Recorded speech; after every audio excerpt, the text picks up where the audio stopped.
Se a sua dificuldade aí é o uso da vírgula, esse vídeo aqui é para você. E eu digo até mais, tá? Se a sua dificuldade também está no uso da vírgula antes do E, esse vídeo é para você, tá? Então fica aqui pra gente estudar um pouquinho aí o uso da vírgula juntamente com o E.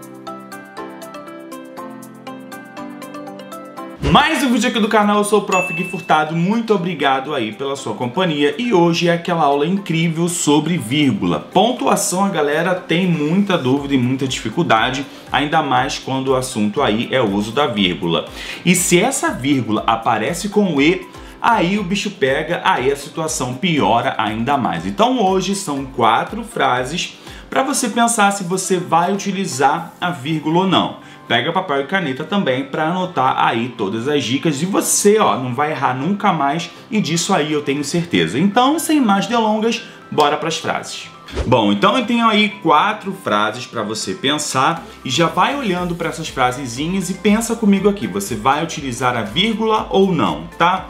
E aí a gente vai debatendo, comenta aqui embaixo, número 1 usei, número 2 não usei, enfim, pode comentar. E aí a gente vai perceber e na verdade eu vou te dar aqui várias dicas para você entender melhor essa questão do uso da vírgula, tá? Então aí, sem mais delongas, bora para a frase número 1. O aluno aplicado prometeu estudar e participar mais das aulas, tá? Olha só, a primeira coisa que a gente precisa identificar aqui são os sujeitos, tá? Então faz o seguinte, a gente entende aqui, quem é que prometeu estudar? Muito bem, foi o aluno. Fechado, ótimo. Aí a gente vai olhar essa segunda oração aqui, participar. Quem foi aí que prometeu participar mais das aulas? Automaticamente a gente sabe que esse verbo aqui, essa oração, faz referência a esse aluno aplicado.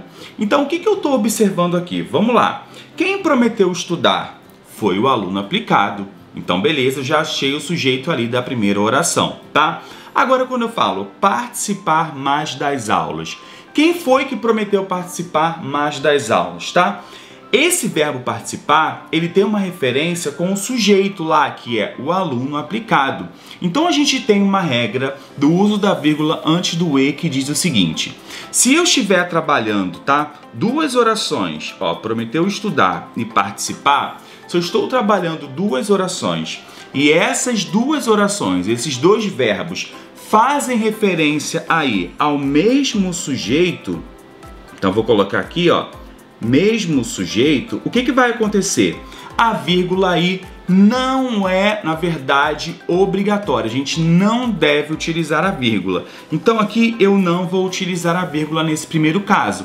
E isso porque tanto o sujeito da primeira e mais ainda o sujeito da segunda do verbo participar, ele vai fazer referência ao sujeito, que está lá na primeira oração. Então, se eu tiver aí, tá, verbos que compactuam, que compartilham do mesmo sujeito, eu não vou utilizar aí a vírgula, tá? Bom, então quero saber se você acertou aí o uso da vírgula antes do E com relação à frase número 1. Sujeitos aí iguais, a gente não vai utilizar a vírgula antes desse E. Já no segundo caso, a gente tem o seguinte: o aluno aplicado prometeu estudar e a diretora o apoiou aí na decisão. Reparem que a frase é basicamente a mesma e a gente vai ou não vai utilizar a vírgula antes desse E. Bora analisar de novo, começando a analisar aí o sujeito de cada oração. Aqui eu tenho o sujeito, do prometeu estudar. Quem foi que prometeu estudar? Mais uma vez a gente tem esse aluno aí aplicado, ele prometeu estudar. Logo em seguida a gente tem, e a diretora o apoiou na decisão. Então pensa comigo aqui, quem é o sujeito aqui do verbo apoiar? Quem foi que o apoiou na decisão? A gente está observando aqui que o sujeito do verbo apoiar, no caso, é a diretora, ou seja, o sujeito aqui já é diferente. Então observem que na primeira oração, quando eu falo o aluno prometeu estudar, eu tenho o sujeito aluno. Já na segunda oração, e a diretora o apoiou na decisão, o sujeito do verbo apoiar aí é a diretora, ou seja, temos sujeitos aí distintos, tá? Então, a gente vai utilizar a vírgula antes do E, sim ou não? Bom, se você respondeu aí que a gente vai utilizar a vírgula, você acabou de acertar. Isso porque a regrinha aqui é diferente. Se no caso 1 a gente tinha o mesmo sujeito, aqui são sujeitos distintos, ou seja, sujeitos aí diferentes. Então, se nós tivermos aí, junto com o E ali, para pensar se a gente vai utilizar a vírgula antes desse E, se o sujeito for diferente, a vírgula aí é obrigatória, tá? Então, no caso número 2, a gente vai utilizar a vírgula. Bom, agora a gente vai aí para o nosso caso número 3 e é o seguinte: você tem dificuldade em análise sintática? Tem uma playlist aqui, já temos ali milhões de frases para você estudar, do básico ao avançado, só de função sintática. Eu tenho certeza que você vai aprender tudo e tem muitos macetes, tá? Eu vou deixar passando aqui o card para você e também um link ali na descrição, tá? O aluno aplicado aí prometeu estudar e não cumpriu a promessa feita. Vamos analisar também essa questão do sujeito, tá? Então, reparem que tanto na 1, quanto na 2, quanto na 3, a minha base ali para iniciar a questão é perceber o sujeito. Então, de novo, eu tenho aqui, né, prometeu estudar. Então, prometeu estudar, tá fazendo referência aí ao aluno aplicado, beleza. E logo em seguida, não cumpriu a promessa feita.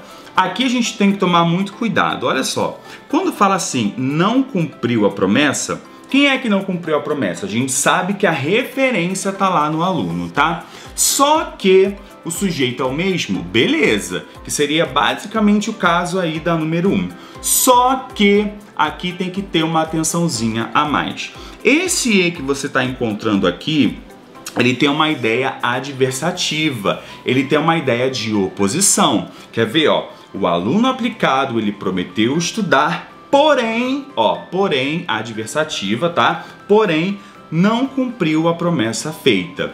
Então, olha só, esse E é a mesma coisa que mais ou porém, tá? Ele tem uma ideia adversativa. E o que acontece com isso? Sempre que esse E tiver uma ideia aí adversativa, a vírgula aí vai ser utilizada. Para a maioria dos gramáticos, isso aqui é um caso obrigatório.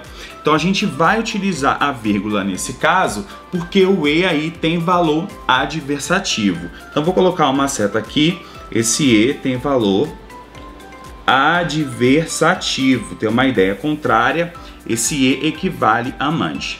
Então o sujeito, olha só, o sujeito ele é o mesmo, tem a mesma referência, mas se esse E tiver uma ideia aí adversativa, a vírgula para muitos gramáticos aí, a vírgula aí vai ser obrigatória.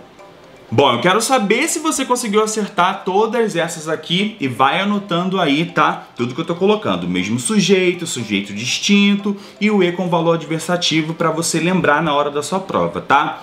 E agora a gente vai então para a frase aí número 4 que diz o seguinte: o aluno estudou e acordou cedo e não faltou e tirou boas notas. Será que a gente deve utilizar a vírgula antes desse E? Aqui o que acontece é o seguinte, eu tô observando que esse E aparece em todas as orações. Olha só, a primeira oração, acordou cedo, não faltou, né? Faltou seria o verbo e tirou. Então esse E está iniciando ali todas as orações, tá? O que acontece é o seguinte, essa frase aí, esse período número 4, ele é chamado, né? A gente pode entender que o aluno estudou e acordou cedo, não faltou e tirou boas notas, que nós estamos aí repetindo uma conjunção, a conjunção E. Isso se chama polissíndeto, tá? E o que significa polissíndeto? Polissíndeto é o seguinte, poli mais de um, né? Síndeto é conjunção, ou seja, mais de uma conjunção. No caso aí o E tá aparecendo toda hora. Então a gente tem um polissíndeto, tá? Então vou colocar aqui, ó, polissíndeto. E a vírgula nesse caso, quando a gente tem a repetição desse E indicando polissíndeto, a vírgula aí no caso também é obrigatória. Então aqui nós deveríamos colocar vírgula em todos os casos. Estudou, vírgula, e acordou cedo e não faltou e tirou boas notas.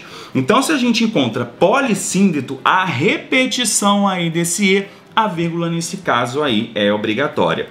Então, nesses 4 exercícios, nessas 4 frases aí que a gente acabou de ver, a gente pode observar que na 2 a gente tem a vírgula obrigatória antes do e, porque o sujeito é diferente.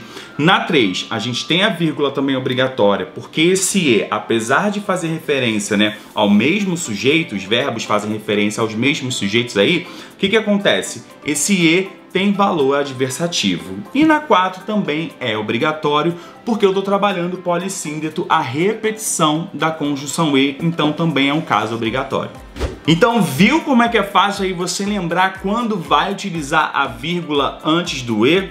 Então, olha só, espero que você tenha anotado tudo, tenha entendido tudo, é bem tranquilo essa parte, tá? E olha só, aproveita também para refazer, ou melhor, fazer questões de concursos, tá? Comentados, também tem link na descrição no nosso quadro Exercícios, tá? Só com questão de concurso público. Então, já te espero onde? É no próximo vídeo, tá? Então, olha, um beijo e até a próxima.